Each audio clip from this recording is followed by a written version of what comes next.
Alhamdulillahi Rabbil Alamin. Alhamdulillahilladzi anzala sakinah fi qulubil mu'minin liyajdadu imanan ma'a imanihim. Allahumma salli wa sallim wa barik ala Muhammadin wa ala alihi wa ashabihi ajma'in. Ya Allah, wahai yang maha menatap, karuniakan kepada kami qalbun salim, hati yang bersih dari kemusyrikan, hati yang bersih dari kemunafikan, dari ujub, takabur, dari kedengkian terhadap orang beriman. Karuniakan kepada kami hati yang benar-benar yakin padamu ya Allah. Jadikan setiap saat ke hati ini selalu mengingatmu, selalu bersamamu, selalu berharap hanya darimu, takut jauh darimu. Catatkan kami menjadi orang-orang yang berhati bersih ya Allah, dan bimbing agar kami bisa beramal amal yang kau sukai. Taqabbal minna ya karim, innaka antas samiul alim, wa tub alaina innaka antat tawwabur rahim. Amin ya rabbal alamin. Alhamdulillah. Hadirin, ada hadis sahih riwayat Imam Muslim dan hampir semua periwayat hadis meriwayatkan hadis ini. Ini merupakan hadis ringkas tetapi luar biasa pentingnya ya. Hadis ini sangat populer dan menjadi pokok apa yang harus kita lakukan dalam hidup ini. Diriwayatkan dari An Abi Hurairah radhiyallahu anhu qala Rasulullah sallallahu alaihi wasallam, innallaha la yanzuru ila suwarikum wa amwalikum walakin yanzuru ila qulubikum wa a'malikum.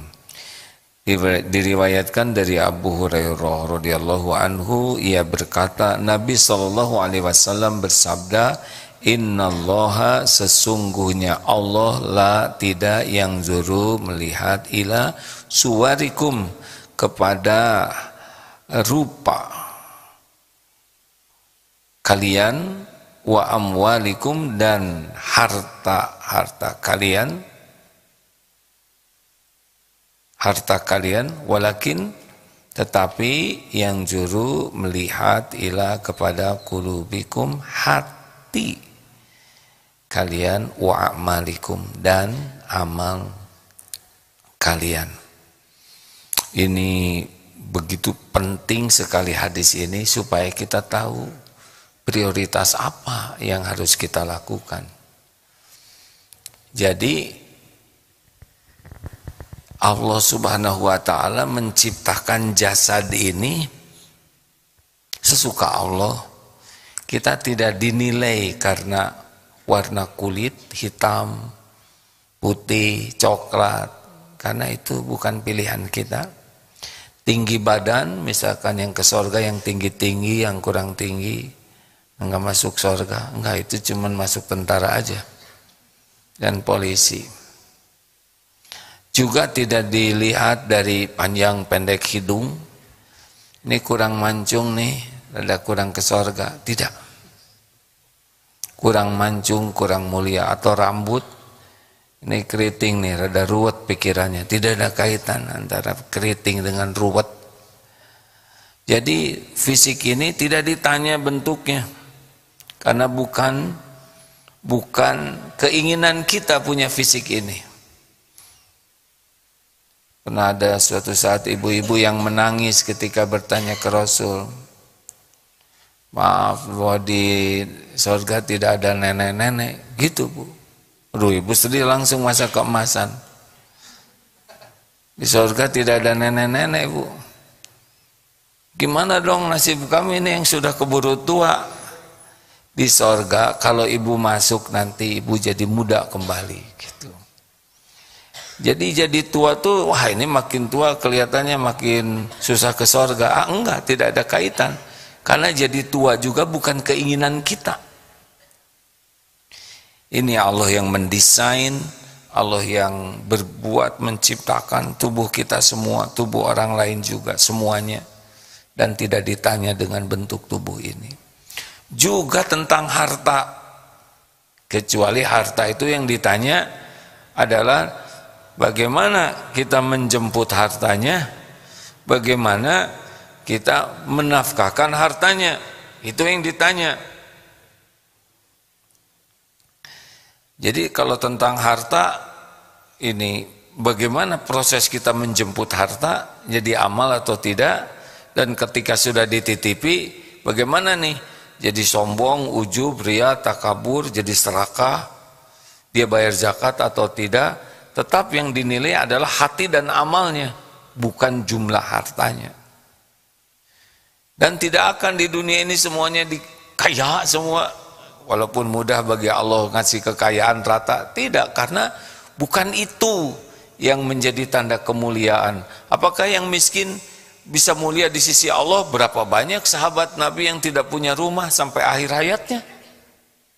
Kalau disebut sukses karena punya rumah, itu sahabat Nabi yang soleh-soleh, Ahlus Sufah, 300 orang di sana tuh. Tidak teriwayatkan punya segala macam. Jadi jangan menilai orang karena casing, rupa ini, kenapa itu ya orang barat padahal dia nggak ingat Allah, nggak kenal Allah, tapi cantik-cantik, cakep-cakep.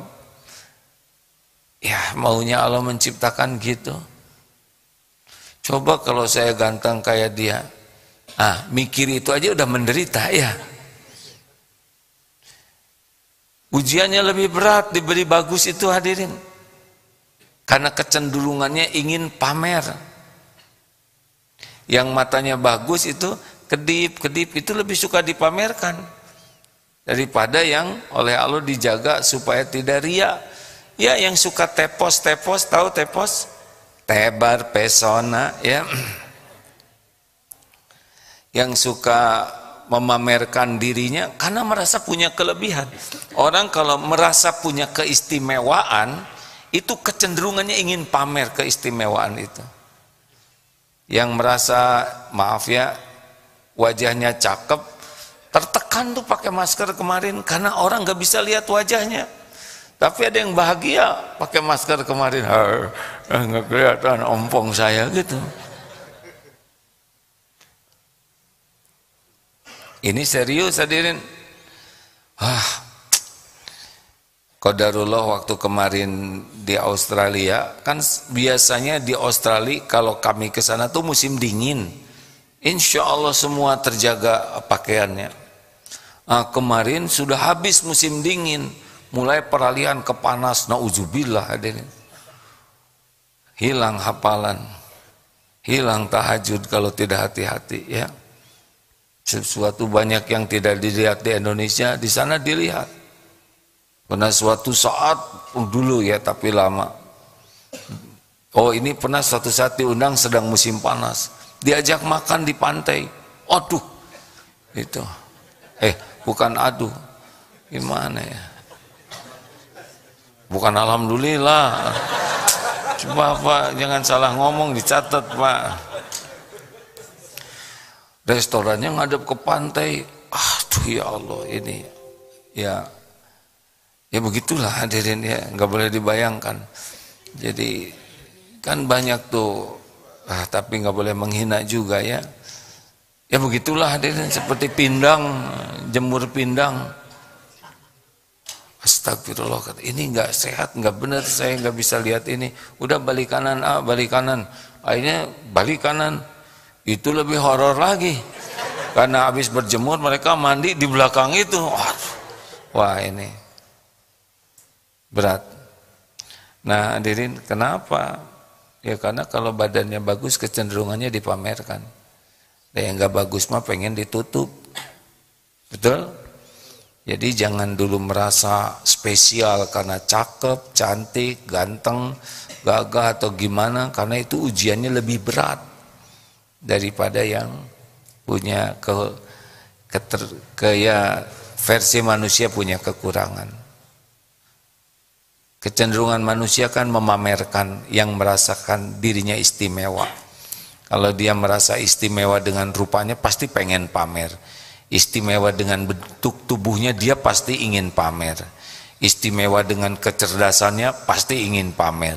Yang merasa istimewa dengan suaranya, gitu aja kemana-mana teh manggil, sini. Itu ada kuntilanak salah ada. Yang merasa istimewa dengan kekuatannya, pasti pamer kekuatannya.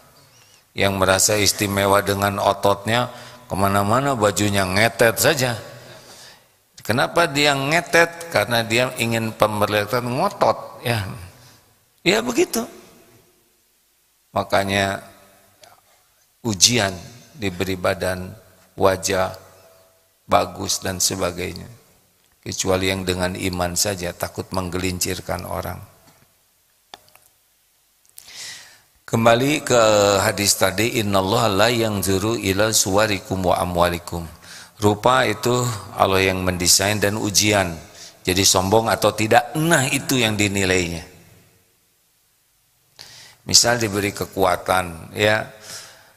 Kekuatan, nah itu jadi ujub atau tidak. Nah poinnya di sana, yang ngasih kekuatannya Allah.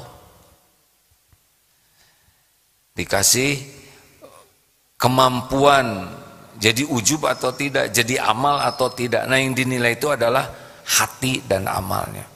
Sekarang harta tuh Allah yang ngebagikan sesuka Allah saja. Jadi kaya miskin tuh bukan karena kerja keras, kerja cerdas, kerja berkualitas, kerja tuntas, kerja ikhlas. Kita kerja keras, kerja cerdas, kerja berkualitas, kerja tuntas, kerja ikhlas, itu adalah amal soleh. Tidak identik yang kerja 5 as itu langsung kaya, enggak hadirin. Kekayaan itu sesuka Allah membagikannya. Walaupun kerja keras, tukang batu, kurang gimana kerja kerasnya? Udah batunya keras, dipukul dengan keras, ya enggak? Kerja keras itu, coba lihat, kurang gimana capeknya, ngebeca kerja keras, ya. Tidak berarti hina dengan kerja seperti itu, tapi kita harus tahu bahwa itu juga tidak identik. Wah saya mah nggak usah banyak mikir juga, kekayaan datang, iya, ada warisan, ya. Ada yang lemot, tidak begitu pintar, tidak rajin, bisa kaya itu, warisan. Jadi mulai sekarang jangan mengagumi casing, jangan kagum kepada orang yang diberi harta, rupa, gelar, pangkat, jabatan, kedudukan, popularitas, penampilan, biasa aja. Semuanya itu suka-suka Allah dibagikan, tidak identik dengan kemuliaan. Jelas hadirin? Jadi suka-suka Allah aja. Ini mau dibikin kaya, kaya dia. Ini gangster nih, penjahat, yakuza di Jepang, kartel Medellin, mafia di Italia dan sebagainya.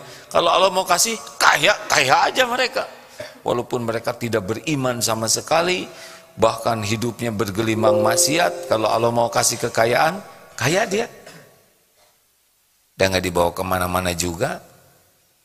Coba kalau orang kaya makannya segimana? Semeja makan? Enggak. Apa kalau orang punya pabrik pakaian, sekali pakai baju, misalkan 2 losin sampai ngeyepek begitu aden, kan? Enggak. Kalau punya sepeda 10, sekali naik sepeda berapa? 5 gitu, tiarap di atas sepeda diikat pakai tali rapia. Enggak. Kalau punya rumah banyak, apa kepala di Bandung, pantat di Bali, kaki di Cirebon? Enggak. Punya hotel 500 kamar, telinga di kamar 1, hidung di kamar 2, enggak bisa. Belum tentu tidur juga. Nah makanya sudahlah, kalau kita sudah tidak kagum-kagum kepada duniawi ini, itu lebih enak hidup ini. Kagumnya kepada apa dong? Innallaha la yanzuru ila casing suwarikum wa amwalikum walakin yanzuru ila qulubikum wa amalikum. Yang kita kagumi itu adalah ahli takwa, hati dan amalnya. Kalau kita sibuk dengan penilaian orang, pasti kita sibuk ngebagus-bagus casing. Kalau kita sibuk dengan penilaian Allah, kita sibuk ngebagus-bagus hati dan amal. Hati dulu, amal dulu. Kan? Amal tuh ngikut sebetulnya. Ada yang mengatakan yang penting itu hati. Walaupun misal ada yang bicara walaupun nggak pakai kudung, tapi hatinya baik. Dia sih emang kayak gitu tapi hatinya baik loh. Terus dari mana hati baik? Wujudnya. Wujudnya itu amalnya. Dia tuh hatinya baik, cuman ngomongnya aja yang jelek. Itu ngomong keluar dari mana? Walaupun dia suka nonjokin orang, hatinya tuh mulia. Enggak mungkin nonjokin orang ujuk-ujuk mulia. Dia tuh pencopet yang baik hati loh. Lahi kolam. Copet sorry. Dia tuh koruptor soleh. Enggak mungkin. Ya. Enggak mungkin. Ada dalilnya. Ala inna fil jasadil mudghah idza saluhat saluhal jasadu kullu. Dalam jasad ini ada segumpal daging, kalau dia baik, baik seluruhnya. Kalau dia jelek, jelek seluruhnya. Maksudnya perilakunya ya, itulah yang dinamakan kolbu. Ada yang nanya, apa sih manajemen kolbu? Ini bukan mengada-ada manajemen kolbu itu. Apa dalilnya? Jelas. Fa'alhamaha fujuraha wa taqwaha. Sudah diilhamkan di hati ini untuk berbuat fujur, keburukan dan ketakwaan. Nah, ini sudah ada potensi buruk, potensi baik, tinggal di manage. Potensi baiknya dimaksimalkan, potensi buruknya ditekan. Jadilah manajemen kolbu gitu sih. Itu mah cuma istilah saja. Tazkiyatun nufus, ya, tazkiyatun nafs. Buktinya apa? Hati ke fisik, buktinya coba. Ini kira-kira hati saya sekarang lagi apa nih, Han? Senang. Saya tuh lagi senang hadirin. Saya lagi bahagia. Saya lagi ceria. Percaya tidak? Enggak. Kelihatan. Orang gembira tuh memancar. Orang sedih juga kelihatan. Hore, saya lagi sedih. Gak mungkin. Dia pasti kurang matching ya antara pikirannya. Saya nggak nyebut kurang ingatan ya, kurang matching. Jadi hati itu, apakah orang lagi jatuh cinta kelihatan itu. Gimana cirinya? Suka gambar kuping gajah katanya. Suka berpuisi kalau lagi terang bulan di tepi kali. Buaya datang disangka tali. Hadirin, kalau orang lagi jatuh cinta juga kelihatan. Karena ekspresi tubuh ini. Nah, makanya kalau kita terus riadoh membersihkan hati kita, apa nanti cirinya? Hati yang makin bersih itu. Makin bersih hati itu cirinya adalah makin susah lupa kepada Allah. Itu cirinya. Apa ciri orang yang selalu ingat Allah? Udah kemarin dibahas ya. Mendengar apapun, keadaan apapun pasti kembali ke Allah. Apa aja yang didengar, dilihat, dirasakan, yang jadi persoalan dirinya ataupun persoalan yang dia simak, pasti balik ke Allah.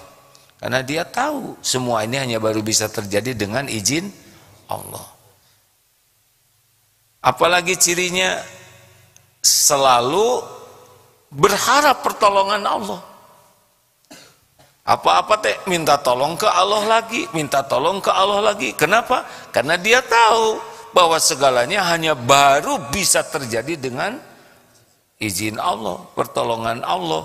semuanya milik Allah, semuanya dalam genggaman Allah, segalanya hanya bisa terjadi dengan izin Allah, dengan pertolongan Allah.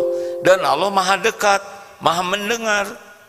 Wa huwa ma'akum aynama kuntum, dan dia bersamamu dimanapun kau berada. Wallahu bima ta'maluna basyir, dan Allah maha melihat apapun yang kita kerjakan. Wa asiru qaulakum awizharu bi innahu alimum bidati sudur, dan rahasiakanlah kata-katamu atau engkau keraskan, sesungguhnya Allah tahu isi hati kita. Al-Mulk ayat 13. Wa idza sa'alaka ibadi anni fa inni qarib, jika hamba-hamba bertanya kepadamu, hambaku bertanya kepadamu wahai Muhammad tentang aku, katakan aku adalah dekat. Allah maha dekat. Ujibu da'watad da'i idza da'an, aku kabulkan permintaan orang-orang yang berdoa apabila meminta kepadaku. Falyastajibu li falyu'minu bi la'allahum yarsyudun. Ayo fokus saja, patuhi perintah Allah dan yakin kepada Allah, niscaya kita ada dalam kebenaran. Jadi nggak ribet hadirin. Allah udah tahu keperluan kita. Nih, pada waktu kita mau doa ya, sebelum mulut ini mengucapkan apa yang akan kita minta ke Allah, Allah sudah tahu. Nah, karena Allah tahu pikiran dan hati kita. Makanya tidak ribet hidup ini. Yang ribet itu lupa ke Allah. Apalagi ciri orang yang berhati bersih, selain selalu kembali ke Allah, sering mengingat Allah, senantiasa memohon pertolongan Allah, dan yakin kepada janji jaminan Allah, yakin setiap berbuat baik pasti dilihat dan dibalas oleh Allah, dan yakin setiap berbuat jelek pasti dilihat Allah dan ada balasannya. Jadi bukan yakin kita berbuat baik saja, waduh saya lagi maksiat nih, pasti ini balik ke saya nih maksiat ini. Saya lagi berbuat dosa nih, pasti ini balik ke saya nih. Allah ngelihat saya lagi maksiat, pasti ada balasannya, pasti ada balasannya.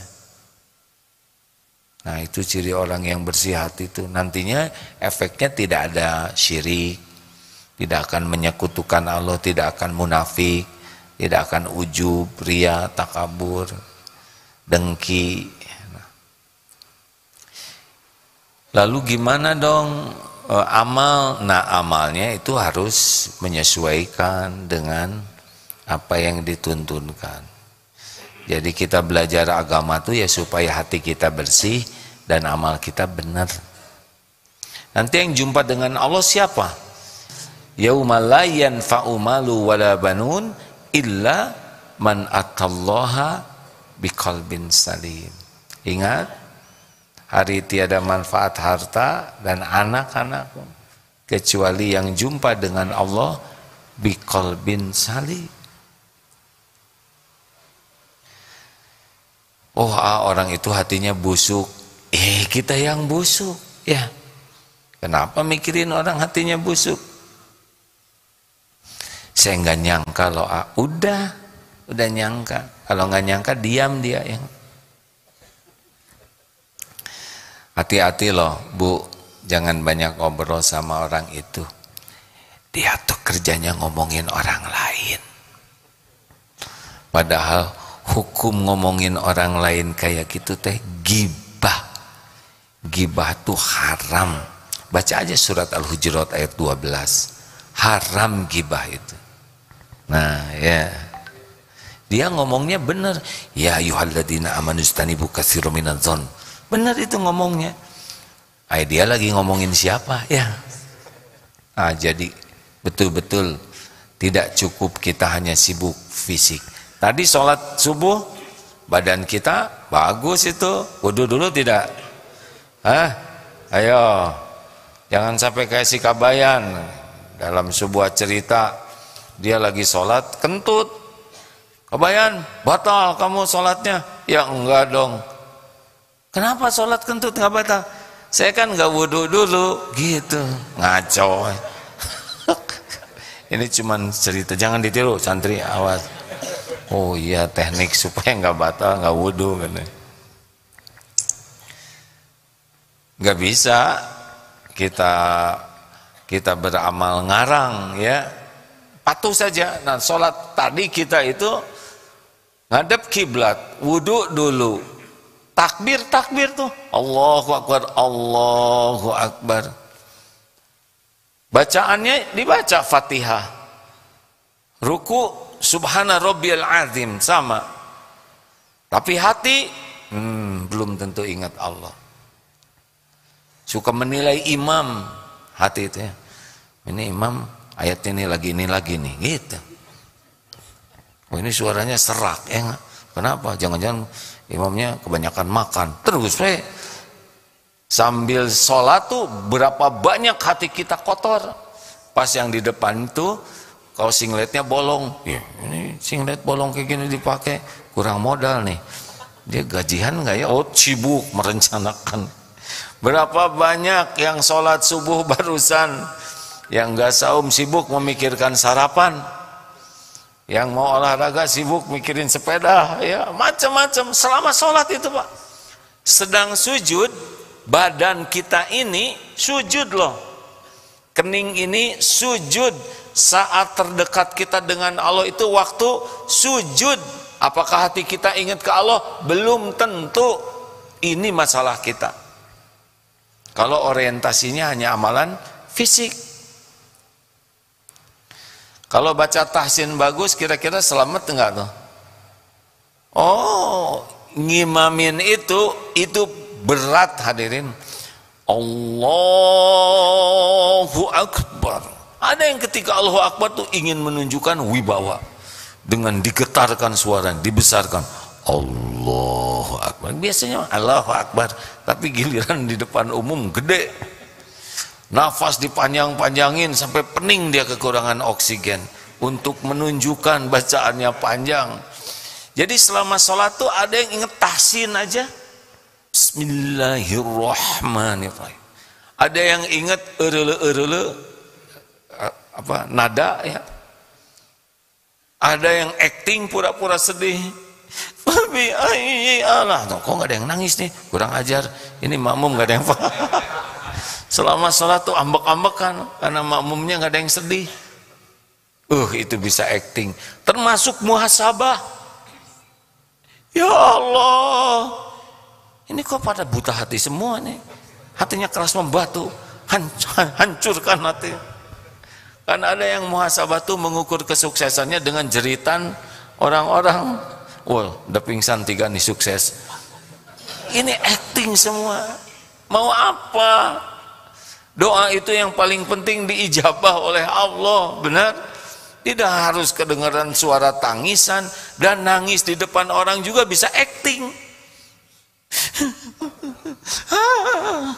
Duh ya Allah, ampuni yang sebelah sini nggak ada yang nangis, hatinya sudah membatu. Jangan-jangan mereka mati hati semua. Dia aja acting dan merasa paling solehah. Apakah waktu sendirian sholat bisa ikhlas? Belum tentu. Dia datang ke sini, ya Allah, semua orang lagi tidur, hanya saya yang solehah sendiri. Jangan dibinasakan mereka. Oh, saum, orang pada makan, kita saum, apakah kita bakal sukses? Belum tentu. Ya Allah, saksikanlah, hari Senin ini nggak ada yang saum selain saya. Terima kasih ya Allah, Engkau memilih saya di antara mereka. Ujub, padahal mereka saum Daud, ya kan? Ingat yang ke masjid, yang bapak dengan anak itu? Pak, lihat tuh Pak, orang-orang di masjid pada tidur gini. Padahal dia kan sepertiga malam terakhir ya Pak ya. Menurut bapak bagaimana? Menurut bapak mah mendingan mereka nak tidur, nggak banyak omong, nggak kayak kamu bangun ngomongin orang gitu. Ada juga itu yang nanya, Syekh, ini tetangga saya, ini emang dia tuh baik, suka ke masjid Syekh, cuman dia tuh pelit, suka marah-marah. Emang dia ke masjid sih, cuman adatnya jelek, pelit, gampang ngambek. Ada juga tetangga saya, Dia emang baik sih, suka nyapa, senyum, kadang-kadang sedekah. Cuma jarang sholat sih. Menurut saya gimana tuh? Kata gurunya, menurut saya sih yang sudah ke masjid tapi masih ada kekurangan, mudah-mudahan dengan istiqomahnya ke masjid oleh Allah ditolong, jadi dermawan, jadi bisa mengendalikan amarah. Nah itu gimana tuh? Yang dia memang baik, suka ngasih sedekah tapi nggak pernah ke masjid, nggak pernah sholat. Mudah-mudahan dengan sedekahnya itu Allah nanti memberikan taufik jadi ahli masjid, ahli ibadah. Loh kalau gitu yang jelek di antara dua ini mana yang paling jelek? Jadi mana yang paling jelek? Yang jelek itu kita, cuma mikirin kejelekan orang aja. Ini hebat syekhnya. Kalau saya tuh ngomong yang penting kamu gitu. Yang jelek itu kamu. Tapi syekh ini malah mengatakan yang jelek itu kita, yang hanya fokus kepada kejelekan orang. Jadi sekarang gimana dong? Ya sekarang hati-hati dengan hati. Jagalah hati, jangan kau kotori. Jagalah hati, lentera hidup ini. Bila hati kian bersih, berpikir pun selalu jernih, semangat hidup akan gigih, prestasi mudah diraih. Ini mikir tuh ujungnya aja terus hadirnya. Bila hati kian busuk, pikiran jahat merasuk, akhlak kian terpuruk, jadi makhluk terkutuk. Jagalah hati, jangan kau nodai. Apalagi ya, bila hati kian lapang, hidup susah tetap senang, walau kesulitan menghadang, dihadapi dengan tenang, benar-benar. Tapi bila hati sempit, segalanya jadi rumit, seakan hidup kejepit, lahir batin terasa sakit. Cakep gitu hadirin. Tapi ngarap-ngarap dari makhluk tuh bikin sakit hati. Terserah, mau diam aja kayak gitu nggak apa-apa, yang penting saudara bahagia. Terus kan tentang jagalah hati. Dulu populer sekali lagu ini ya, padahal waktu ngarangnya itu lagi mules itu hadirin. Jadi suatu saat di sebuah pantai, waduh sakit perut, pengen keluar, gak bisa ya. Barulah ngarang lagu ini, gak usah diceritain ya. Jadi nanti tiap ingat syair ini lagi ingat yang mules ya. Bila hati semakin terjaga, memang situasinya beda. Marilah kita hadirkan hati dalam apapun yang kita lakukan. Contoh salaman, kan ada yang salaman tuh begini, ya, tangan ke sini, wajah ke situ ya. Apa kabar? Hadirlah hati. Apa kabar? Rasulullah SAW, jikalau bertemu dengan seseorang, orang yang jumpa dengan Rasul itu pulangnya pikirannya sama. Tahu nggak apa? Saya adalah orang yang paling disukai Rasul.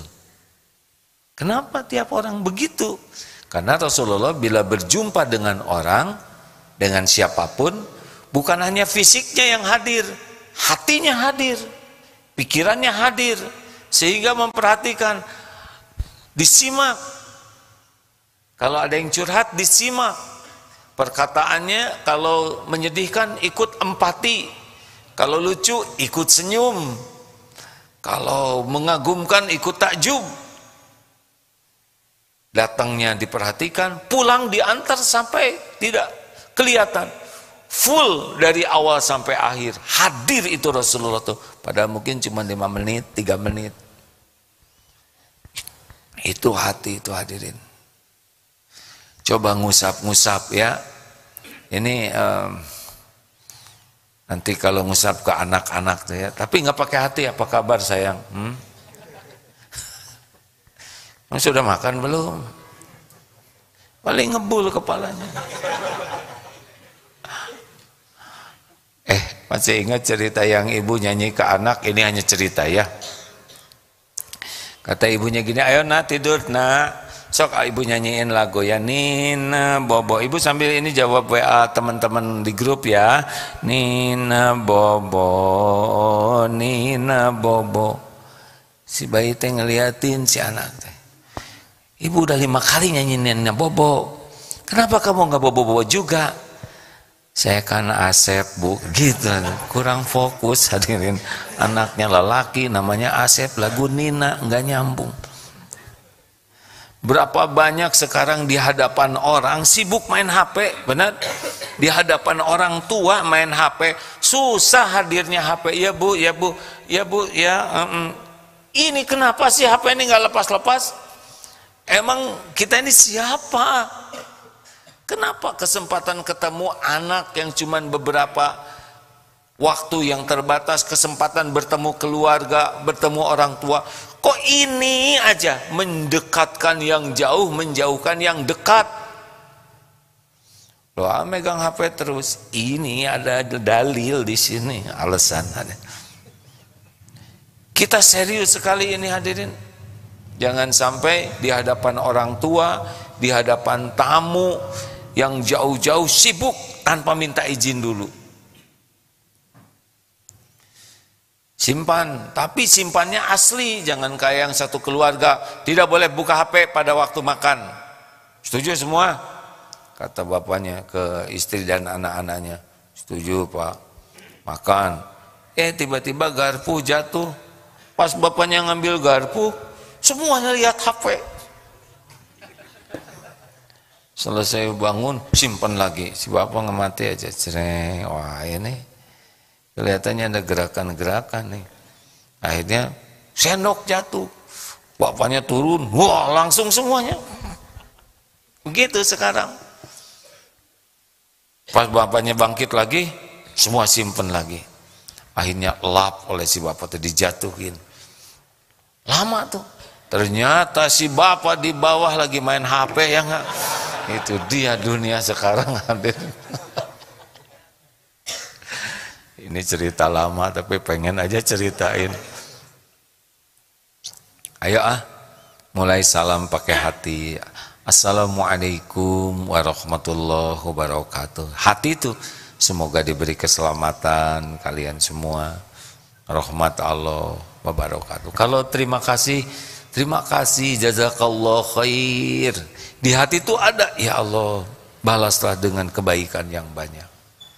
Jangan thank you man, thanks. Apa teng-tengan gini?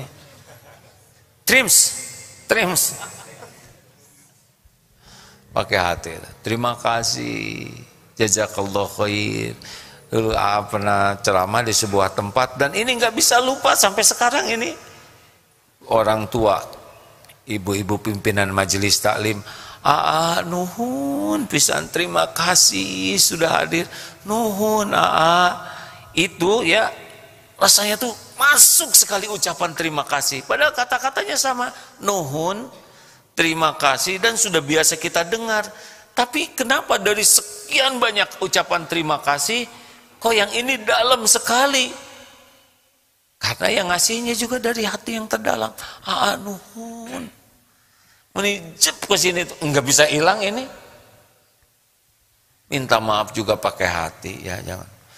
Maafin gue loh ya, kalau enggak gue maafin, gue enggak akan ngemaafin lu. Ini memaafkan, minta maaf sambil ngancam ya. Salah-salah kata maafin aja ye. Emang lu siapa? Lu dari mana? Gue dari Tasikmalaya. Udahlah, mending pakai hati ya. Maaf, saya mohon maaf. Saya sungguh-sungguh mohon dimaafkan ya. Saya menyesal. Sekali lagi saya mohon maaf. Itu beda rasanya. Yalah, saya minta maaf lah. Ya udah, kalau kamu ngerasa benar saya minta maaf deh. Seneng kan? Ya udah saya minta maaf. Itu mah nggak ada minta maafnya. Nah, hadirin sekalian, mari kita nyapa pakai hati. Apa kabar? Sehat? Bagaimana anak dan istrinya? Kan? Saya kan belum nikah, Pak. Oh iya, maksudnya anak tetangga. Makanya jangan segala ditanya. Ya. Ada nanya, Bapak apa kabar? Ibu apa kabar? Sehat? Berapa kilo sekarang? Berapa kuintal? Nah, kuintal ini menunjukkan karung, hadirin. Sehat, Pak? Sehat. Saya lihat, saya perhatikan Bapak sudah meninggalkan dunia hitam ya. Ini memang lembut, ramah, tapi meninggalkan dunia hitam itu dianggap ahli maksiat. Padahal itu maksudnya sudah beruban. Tapi yang dengar-dengar semuanya itu nyangka, oh ini ahli maksiat nih. Jadi fitnah. Udahlah, cing pakai hati, kira-kira nyakitin tidak, ngasih uang. Coba ya, memberikan, ini kan ada satu adab kalau ngasih kartu tuh pakai 2 tangan, ya kan? Itu rasanya beda dengan ngasih tuh, ya kartu, atau dilemparin, nih beda lagi itu. Ngasihnya sama, tapi hatinya merendahkan atau tidak. Nah, yang keterima itu hatinya sebetulnya, bukan uangnya. Pernah bicara sama anak-anak jalanan, apa deh yang paling bikin adek sedih? Yang paling bikin saya sedih itu kalau orang ngasih uang, jendelanya dibuka sedikit, terus uang logamnya dilemparin. Katanya, aduh, ya mendingan gak ngasih aja lah gitu. Pakai hati lah. Kalau mau ngasih silahkan, terima kasih, terima kasih. Kalau mau nanya juga nggak usah segala ditanya. Kalau nggak penting-penting amat, rasa-rasakan malu nggak nih orang yang ditanyanya, sakit hati atau tidak ya. Cing pakai hati, dilatih terus. Insya Allah, mudah-mudahan Allah senang karena semuanya pakai hati yang baik. Baik, ada pertanyaan, silakan. Silakan Bu. Assalamualaikum warahmatullahi wabarakatuh. Waalaikumsalam. Saya Ani, peserta PMK 55AA. Alhamdulillah. Saya mau menanyakan masalah ketenangan. Ketenangan. Ya, karena selama ini taunya ketenangan itu kalau sudah menyelesaikan sesuatu atau sudah tidak ada beban atau sudah target sudah terpenuhi, saya merasa tenang. Tapi beberapa waktu yang lalu saya merasakan sesuatu yang waktu itu saya habis sholat tahajud. Saya merasa di dada saya ini terasa dingin, terus suara apapun yang saya pegang itu kayak terasa halus sekali. Dan saya awalnya tidak tahu ini apa.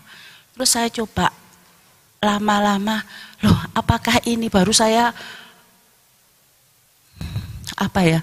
oh apakah ini yang dinamakan ketenangan yang sebenarnya. Saya beberapa sebelumnya pernah merasakan sesuatu tapi bukan yang seperti ini. Waktu itu saya dikasih tahu jangan ceritakan kepada siapapun supaya bisa bertahan. Akhirnya saya merasakan itu, saya nggak menceritakan ke siapa-siapa. Tapi ternyata hanya beberapa hari saja.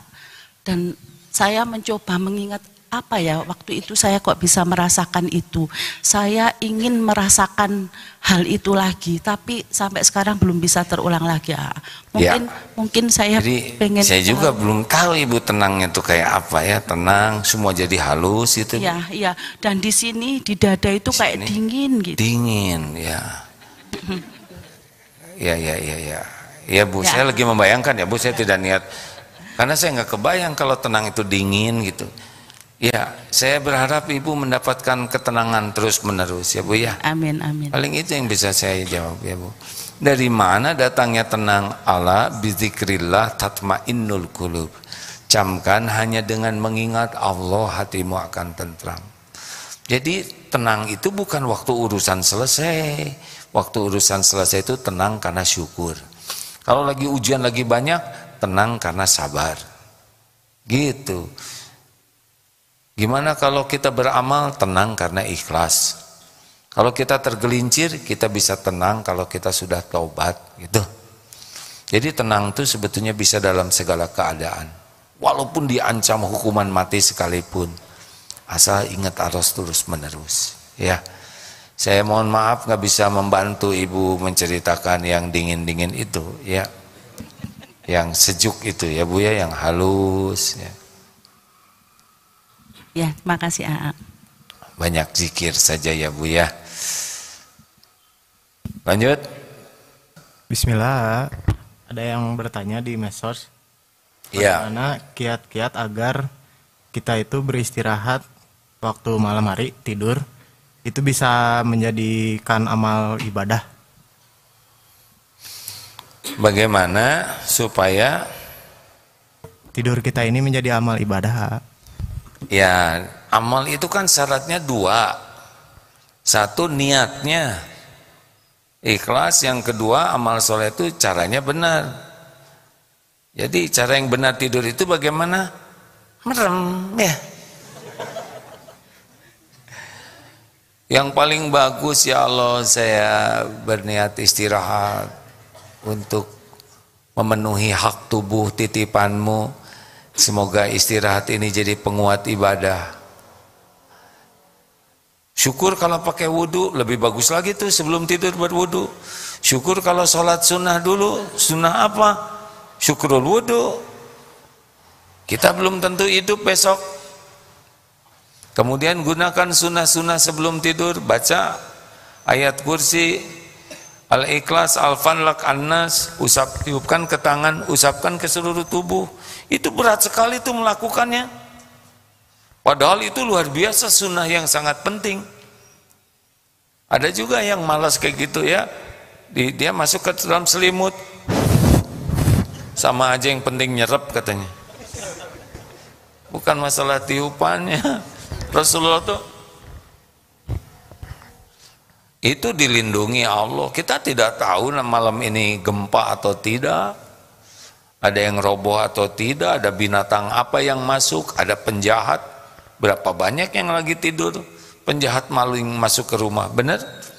Nah, kalau udah pakai SOP tadi, dilindungi Allah. Terus ngadep ke kanan, tangan di sini, dia emang kita ngadep ke kanan selama 8 jam, 7 jam? Ya kalau kita udah tidur, kita kan nggak tahu ngadep kemana ya. Nanti Allah yang ngebulak balik, karena memang perlu badan bergerak, tapi ya bolak balik. Yang paling penting sepanjang mau tidur tuh zikir dulu, zikir terus maksudnya. Dan la ilaha illallah. Nggak usah mikirin, kok saya susah tidur ya.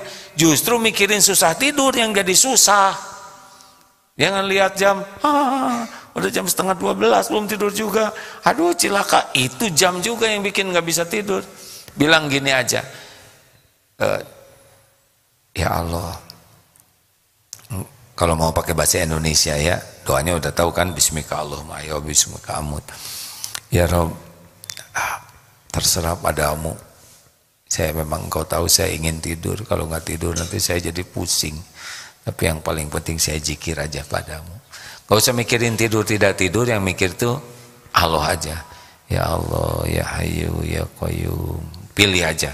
La ilaha illallah. Nanti Allah yang bikin tidur. Gitu. Kalau ada beberapa teknik yang agak susah tidur, ada juga hasil penelitian katanya begini, tarik napas 4, tahan 7, keluarkan 8. 4, 7, 8, bukan angka tapi waktu hadirin. Sambil itu juga zikir, tahan 7 bilangan, subhanallah, subhanallah, subhanallah, subhanallah, subhanallah, subhanallah, subhanallah. Keluarkan 8 bilangan, alhamdulillah, alhamdulillah. Coba 3 kali. Biasanya sih dengan izin Allah, menurut katanya kajian ilmiah, menjadi lebih rileks tubuh ini. Kalau kajian itu tidak pakai zikir, kalau kita pakai zikir. Kalau tidur dalam keadaan berzikir, insya Allah sepanjang tidur dianggap zikrullah. Gitu. Terakhir, Pak Punten.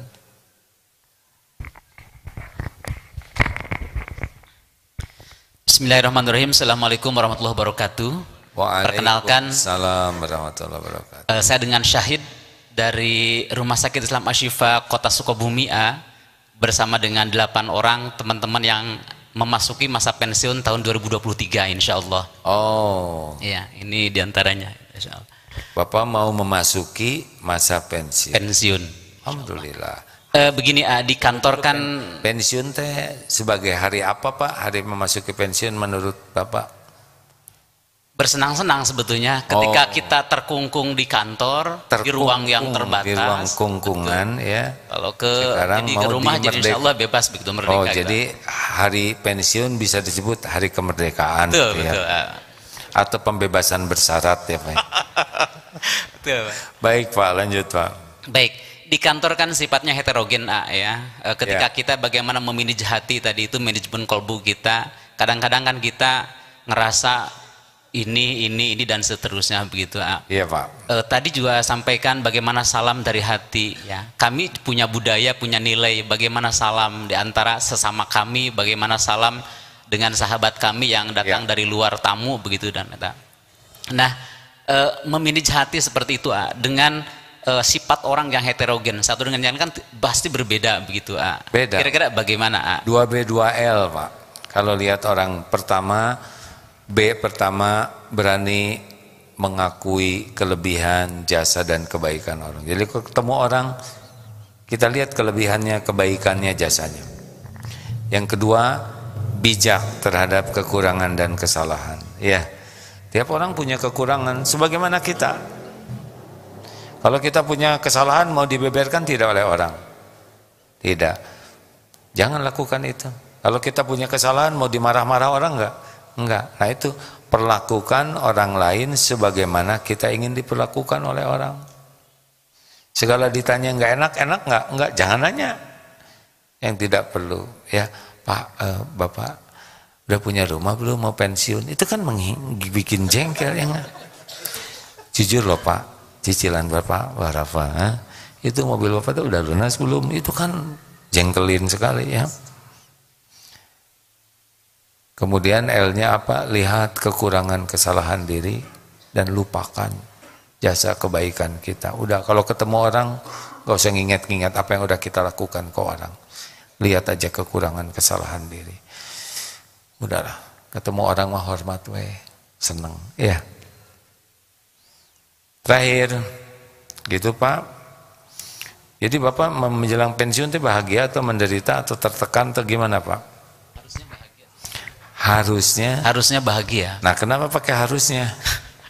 Apa yang menghambat? Karena kan belum tentu ada yang bahagia gitu. Oh iya? Betul. Masa bahagia itu nggak ditentukan pensiun atau tidak Pak? Bahagia itu qad aflaha man aslama wa ruziko kafafan wa qanna'ahu Allahu bima ata. Satu, akan sangat bahagia orang yang memasrahkan dirinya ke Allah. Islam, surrender, menyerahkan dirinya ke Allah. Dua, rezekinya cukup, bukan banyak, cukup. Yang ketiga, puas dengan apa yang Allah berikan kepadanya. Gitu Pak.